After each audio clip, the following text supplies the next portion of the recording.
n'umupolisi waguye hariya Kanyarira mu mazi urumva ntabwo bisobanuye ko uwo muntu arimbutse kuko ikintu kikubwira ko umuntu arimbutse nuko ugomba kuba ufite amakuru Imana ikakwereka urugendo yagize noneho ngewe nkumva ijwi rirambwiye ngo ntusinzire nkajya nsenga gutya nanjye ndi kureba najya nkabona umujyama hisa acomora telefone y'umuntu oya se kandi yaje mu iteraniro se namunyukiye mu iteraniro baramukubise umuntu yasinziriye n'usenze akanuye inyungu yabyo niye gusenga usinziriye gusenga ukanuye yo mu cyabyo ariko uyu munsi n'amazu yahindutse amarogi yabaye amazu y'ubusambanyi abandi baririra amamodoka ariko uyu munsi murararamo yasambaniramo kandi kera mwarasengaga muvuga muti Uwiteka mpaye imodoka byagenda uku nguku abandi mwaririye amafaranga uyu munsi wa none niyo muri gukoresha mukora ibyaha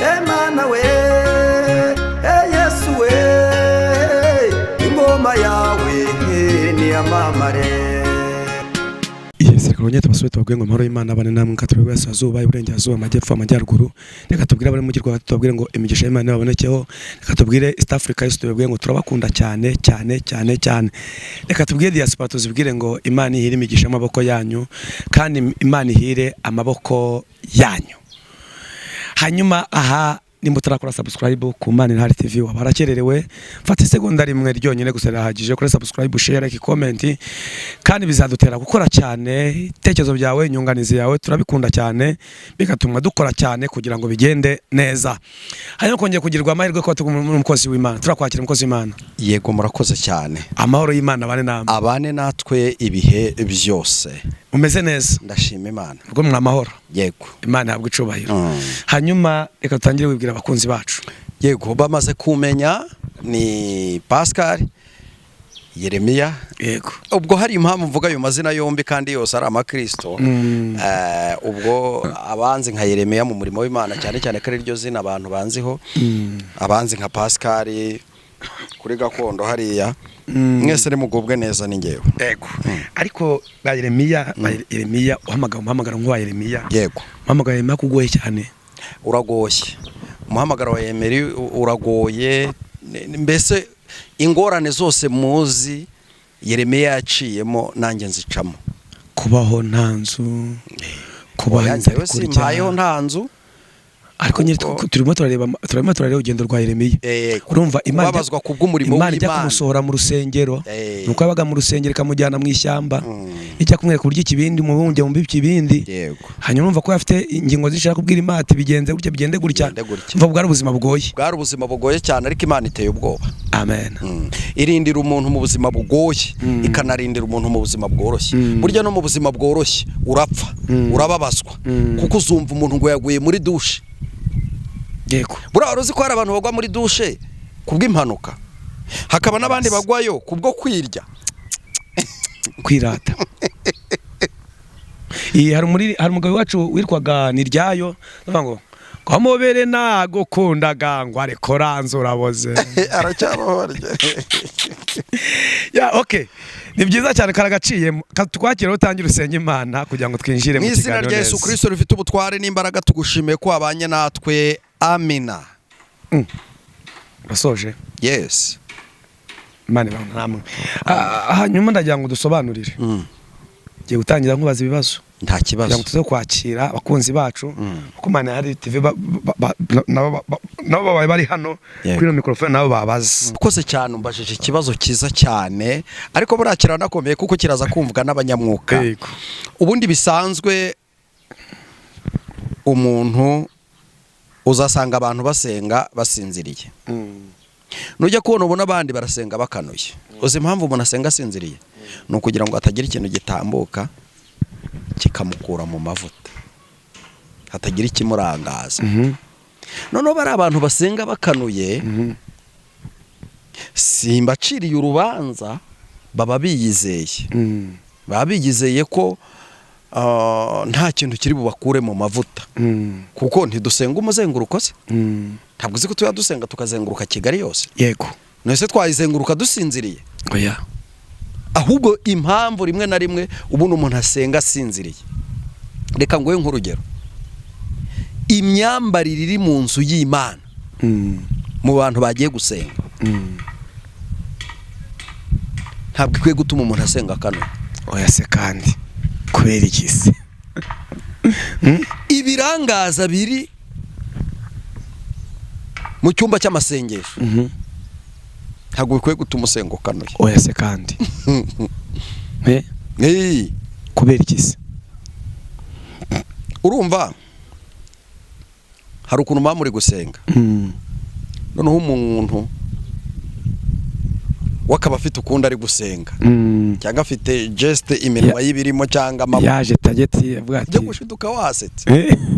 Hari nundi bavuga ngo ni musenge tugeze mu mwanya wo guhamagara presence y'Imana wakaba ameze gutya ari kugenda kanura reba kuri buri wese runaka ari gusenga gute. Donc mu materaniro umuyobozi niwe wenyine ubukwiye ubundi gusenga kano kuko buriya iyo uyoboye amateraniro ntabwo bigusaba kujya mu mwuka gusa no mu mubiri ugomba kubamo. mubiri se gute nabaye narabwiye abantu urumva nacunze tumaze gusenga bitanamucakira ndamusaka abantu baremera urumva none ugiye mu butayu kera ubutayu bukemewe kwiye tujya gusenga hariya munsi ya Ndabirambiwe noneho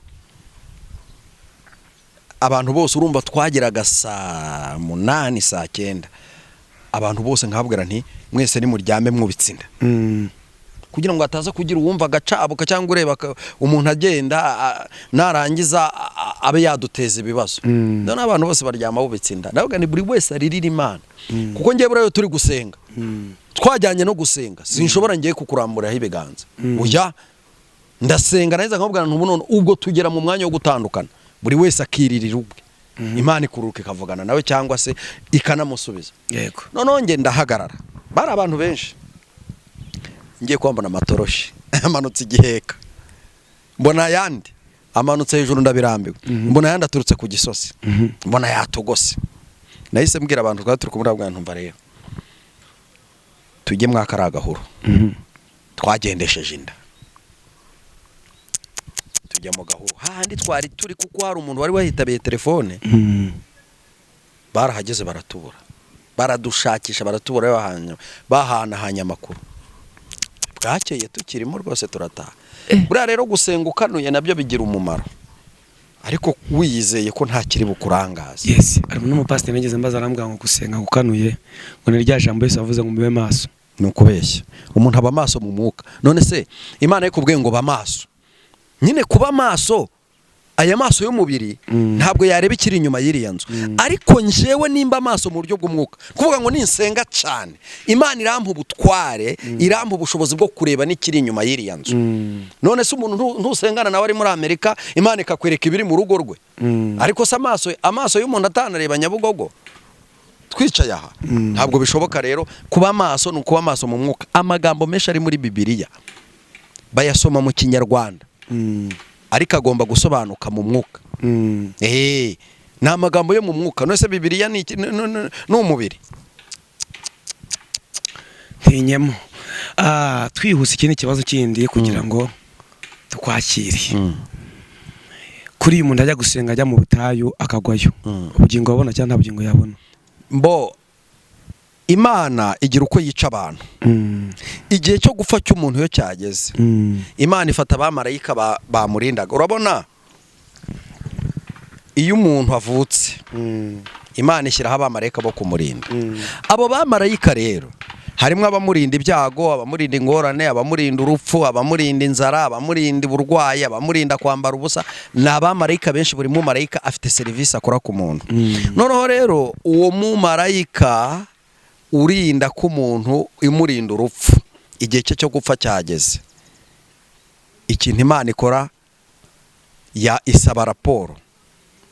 Wa mumarayika agatanga raporo y'ubuzima bwawe bwose agahita akazi ke kaba karangiye. Iyo rero karangiye Imana ntireba hiri bugutsinde, ntinareba ikiri bukoresha, gusa nuko yagukuyeho amaboko. Iracyarinze ubugingo ariko umubiri yawukuyeho amaboko kugira ngo umubiri upfe. Niyo mpamvu rero nimba isaha yo gupfa ari saa munani kandi akaba yari afite gahunda yo kujya gusenga saa munani, akaba ari mu buvumo akagwayo, ntabwo twavuga ngo ararimbutse. Kandi tuzi neza ko umuntu apfa ari uko Imana yabyemeye. Keretse tutaragera ku muryango w'urupfu ngo Imana irumukuremo, niwe wadutera amabuye. Ariko ubundi umuntu apfa ari uko Imana yabyemeye. Uriya muntu uguye mu butayu rero, cyangwa yarohamye yaguye mu mazi, tuza abakozi b'Imana benshi twabonye Yes, impamvu mbajije gutyo nuko twagiye tujya mu butayu ibyumba ku mazi urahazi. Yego. Hari umugabo wakunda kuba bitaga bisate bya Kristo cyangwa bisate by'amabuye. Yego. Ndabyibuka yabwiye abantu arababwira ngo ni mwihane nimutihana ngo umunsi umuntu n'igitangaza. Yego. Kandi koko nyine kwisubiyemo turihana tugiye gusenga kwinjira mu mazi. Hanyuma aravuga ngo reka tubanzirize nk'umuyobozi. Yego.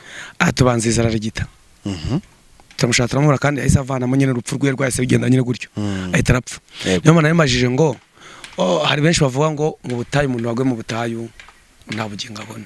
Ni ukubeshya. Nifuza kujya mikubaze nkawe pastor. Ni ukubeshya kuko abantu sibo batanga ubugingo.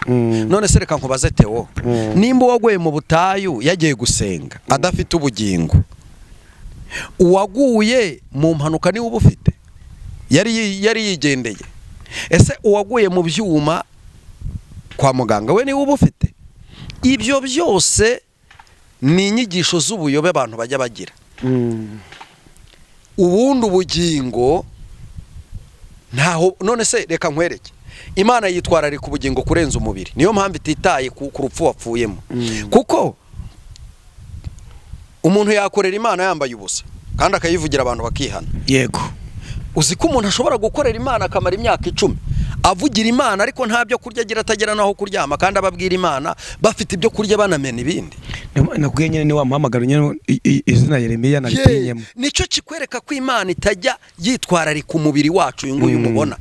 Imana yitwararika ubugingo. Nibi byanditswe byera biri mu buryo bw'umwuka. Nuko akenshi tubivuga rimwe na rimwe abanyamubiri bakibwira ko aribo tubwira. Twebwe turimo tubwira umuntu ufite ubugingo.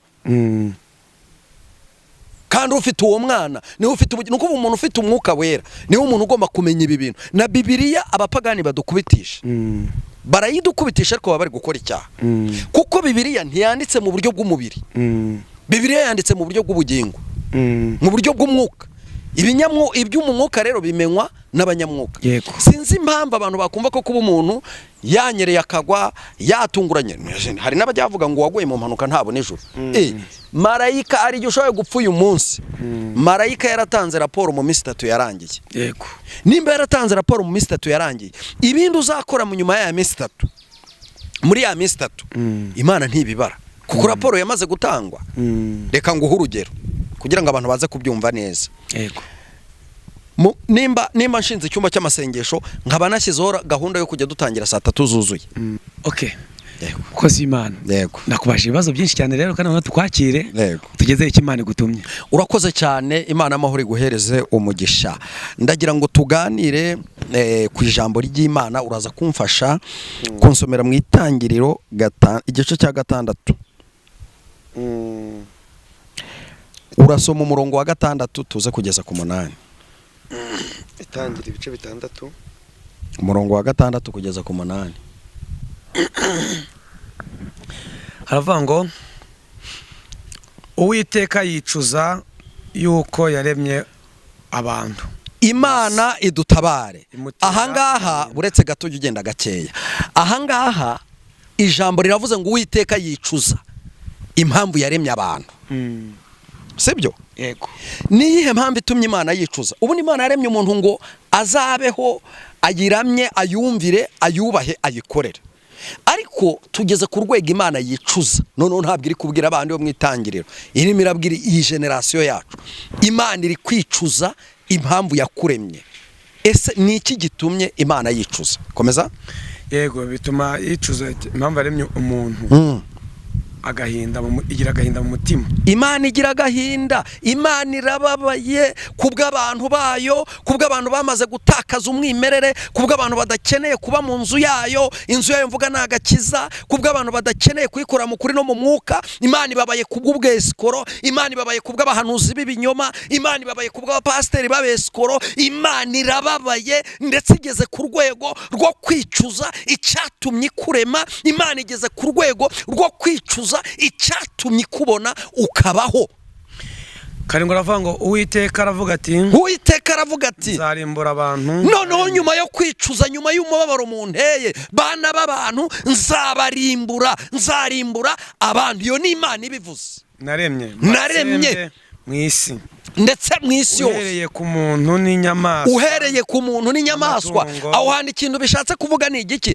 Abantu bacumuye ku Mana, inyamaswa zicumura ku Mana, kubera ko Imana yaremye umuntu ngo ayobore ibiri mu isi yose. Inyamaswa mbese nazo zaracumuye, kuko n'umuntu yagize gute? Yaracumuye. Imana irangiza iricuza, ihita ifata icyemezo iravuga ngo uhereye none nzarimbura umuntu mu isi kubwo kwicuza, kubw'uko yanze kumva, kubw'uko yanze kunkorera, kubw'uko yanze kunyumvira. Birakwiye kugira ngo abantu noneho bahindukirire Imana. Nudahindukirira Imana uzarimburwa nk'uko Imana ibivuze. N'amatungo n'ibikururuka n'inyoni n'ibisiga byo mu kirere, kuko ndicujije icyatumye ndema.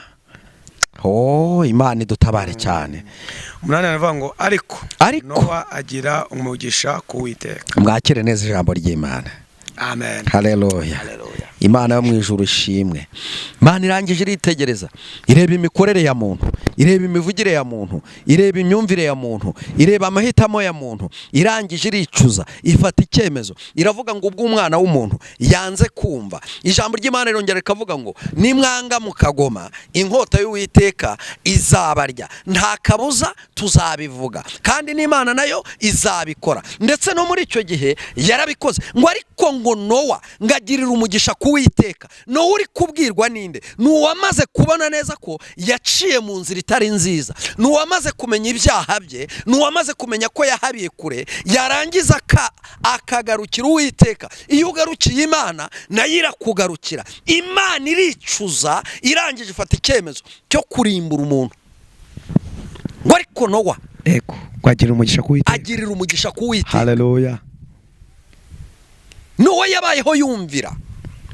Wibaza umugabo Imana yabwiye ngo bazi inkuge hazagwa imvura nyinshi, yarangiza akayibaza kandi ari mu zuba.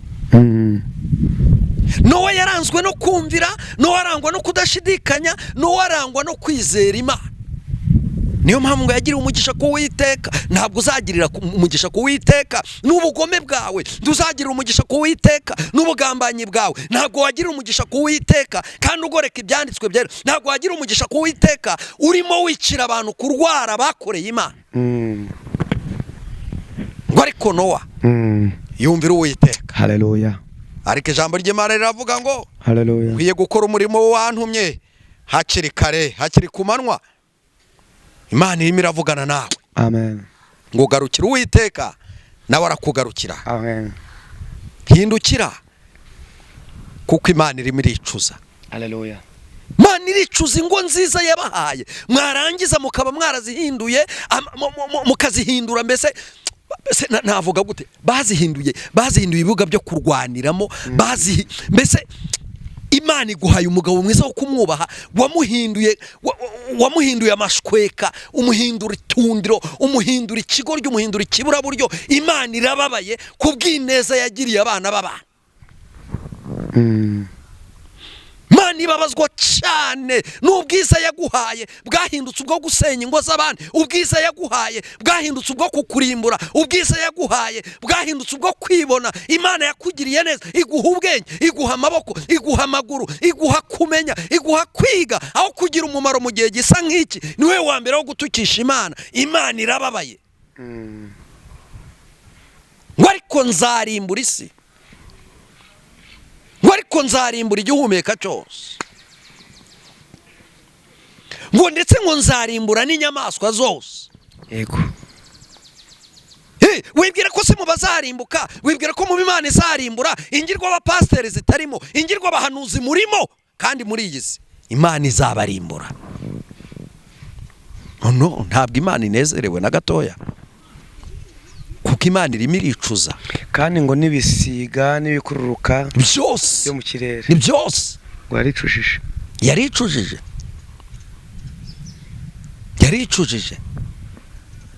icyatumye irema umuntu, yicuza icyatumye igushyiraho, yicuza icyatumye iguha akazi, yicuza icyatumye iguha ubuyobozi, yicuza icyatumye iguha ibiryo, iricuza.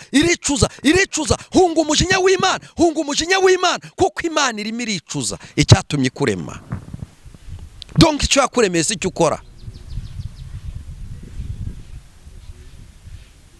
waremewe guhimbaza Imana,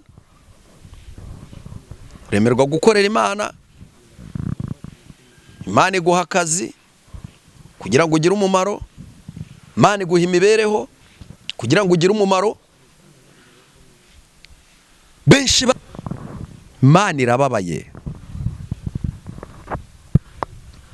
arababara, Yesu arababara. iyo usubira inyuma ukamukora mu nkovu, ukongera ukamubamba, Yesu arababara. birababaje. abenshi mwatakaje umuhamagaro, mwigiriye mu bindi bitagira umumaro.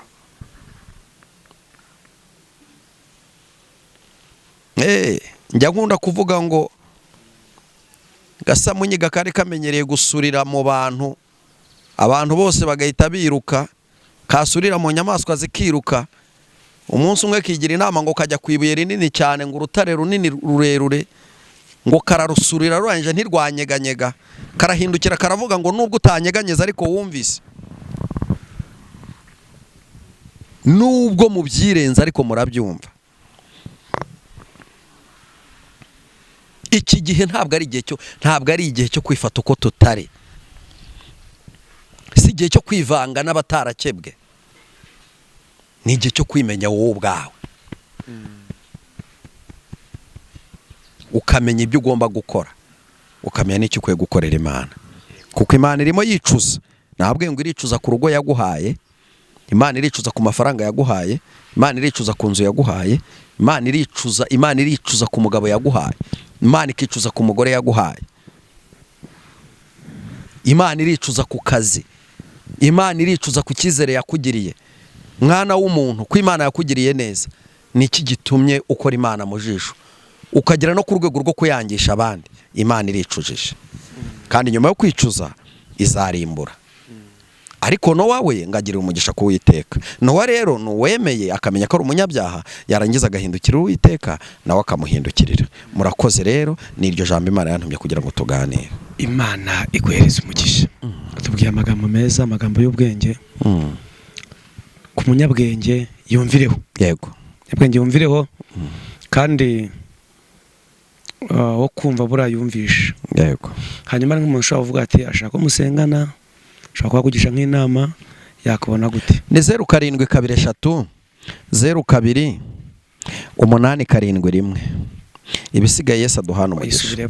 0723 02 871.